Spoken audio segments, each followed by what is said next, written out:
from £1,000 per month to over £125,000 per year. Couple, Doreen was a content editor with a very small and unstable income. He was always curious about how the websites that he manages the content of, how those websites are built by web developers. He wanted very much to have a stable job with a steady and high income. He started to practice with Wowdope from Romania for 1 month. He moved to England for the next 2 months and he started the pre-interview and the get hired process. He got hired on £30,000 per year from the second interview as his first job as a web developer. Doreen had a dynamic career growing to £45,000, £60,000, 70, 80, 85 and over £100,000 in just 2 years and 4 months since he started.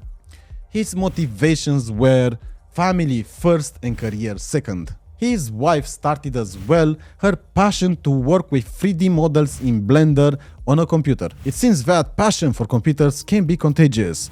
You can take it and you don't even know it. To join a team and practice daily, subscribe to Join Wowdope and apply.